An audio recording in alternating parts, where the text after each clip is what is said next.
Welcome to another screencast. This is the first of 4 screencasts that will be completed and provided to help with some of the more details on assignments. This, as you can see, is a screencast on expanding your options for philosophical schools of thought.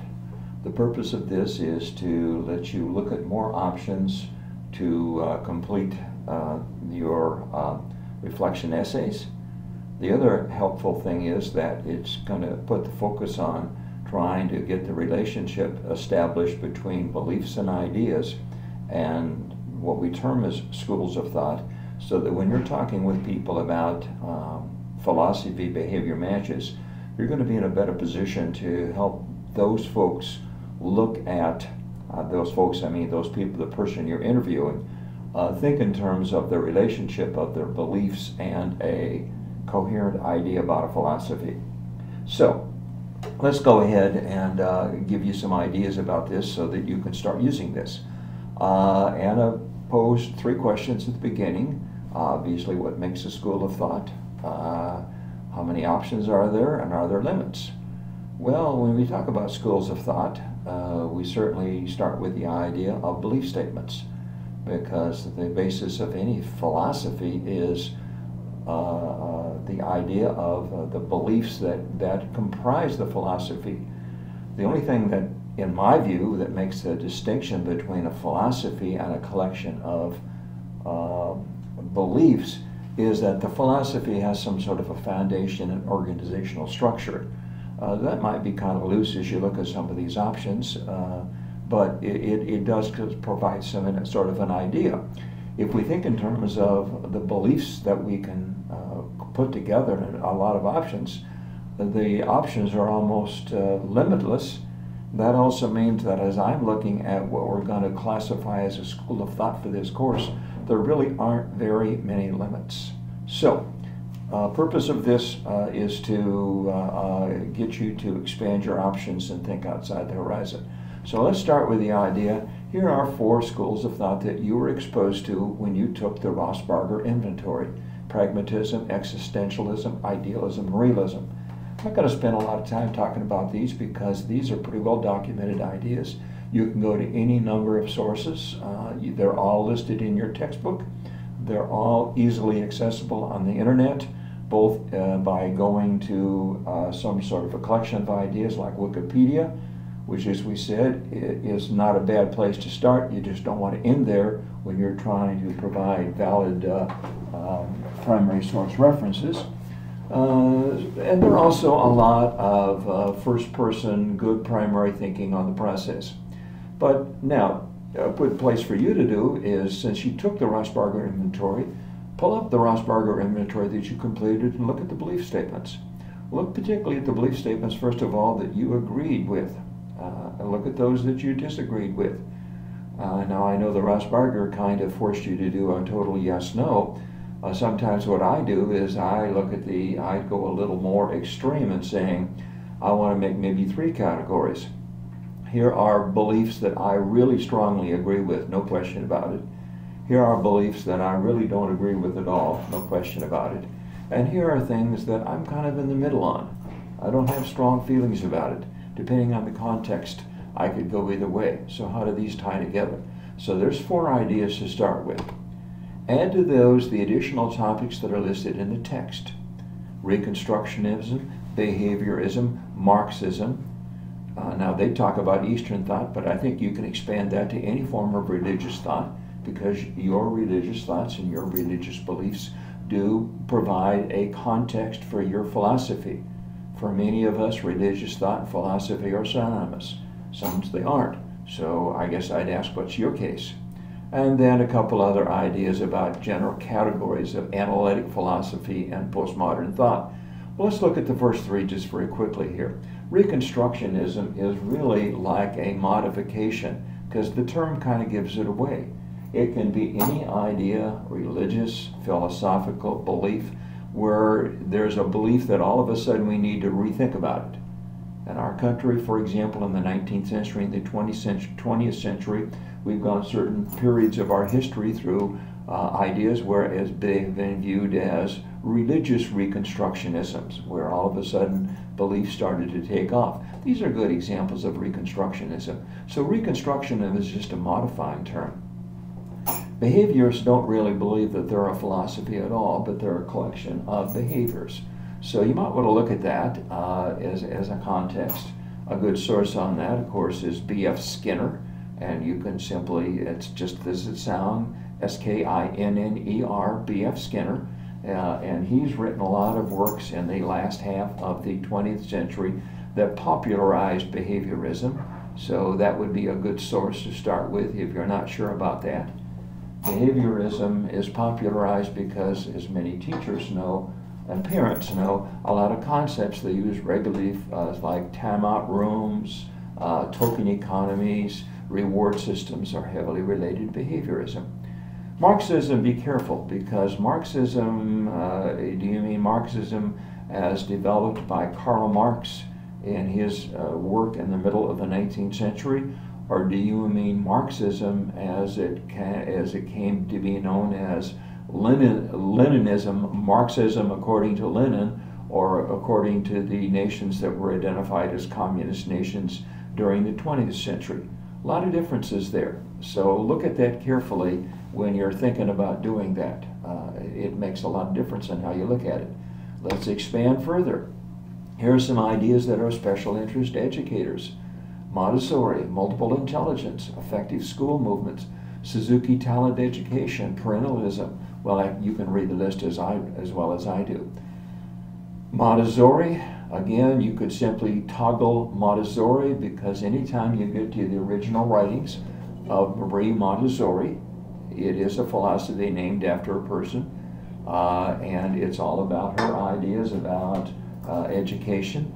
Montessori, in this country at least, is noted for its involvement in early childhood education experiences. It's a very well developed process. Last that I knew, there were at least 4 or 5 or maybe 6 Montessori-based schools in the Wichita area. They didn't all agree, incidentally, on what Montessori was, so that's kind of interesting. Multiple intelligences look specifically at the work of John Gardner. So anytime you look at the work of John Gardner, multiple intelligence, you go to a specific person, and the name is John Gardner. He's the guy that coined the phrase. It's very important to us in education because he really increased the possibility of looking at skills and development from lots of different processes and a lot of different ways, and that's where the concept of multiple intelligence has come through. Effective school movement, I'll talk a little bit about more of that in a little bit here. Suzuki talent education, I'll talk about that also in the next slide. Perennialism, perennial thought, the idea that there are certain truths and pieces of knowledge that are timeless or perennial. Now, I listed that because perennialism is the basis of a school in the Wichita area. Minaha Elementary School is based on the constructs of perennialism. It's a magnet school, and so that's why I brought it there. It is the basis. The progressivism, the term kind of gives it away. It's a 20th century concept that we're going to be progressive about our thought, and it's specifically an education-based process. Reggio Emilia is another idea, similar. It's a basis for an educational school of thought, similar in construct to Montessori, but of course it's quite a bit different than Montessori. You'd have to read that process.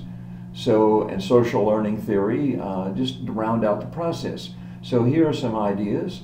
Now let me go to 4 that are of special interest to me. Montessori, I already talked about that a little bit. I've put the website that takes you right directly to the Montessori organization. Now this is the first person, and this is where you get primary ideas.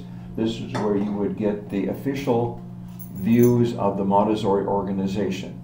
And Montessori does license its preschools.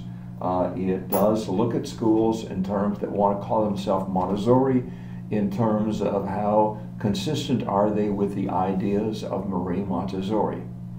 I've listed the website that's the most direct source for the workings of Gardner. And again, you can go in and view that, but you could certainly write on that as a construct of a school of thought for this course. Let me talk a little more effective school movement. Now this is a little different. I'm sure you haven't heard very much about this process. And also Suzuki Talent, I'm giving you some links there, but let me go to the next slide because I've spent a little more time on those. Effective school movements I have a special interest in, and to understand effective school movements you have to read, and you see there's something that says Coleman Report is the basis for effective school movements. Go back to the middle 1960s. 1964, the United States Congress passed a Civil Rights Act, and as a basis of that, they asked this gentleman, his name was Coleman, to do a study, an in-depth study, to find out if factors like race and income and other factors having to do with social status had anything to do with education. Well, he did the report, and he released the report in 1966, and it was an eye-opener, and he found out that things like home income have a major impact on the educational well-being of kids in our school systems. The Coleman Report is the basis for lots of things, including the effective school movements. It's also the basis for the Elementary Secondary Education Title I Act. Educators will know that Title I is the provision that provides additional support funds to schools that have high incidence rates of low-income kids.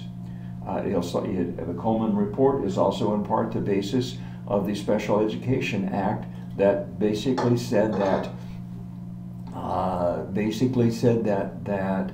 children with special needs deserve a quality education as well.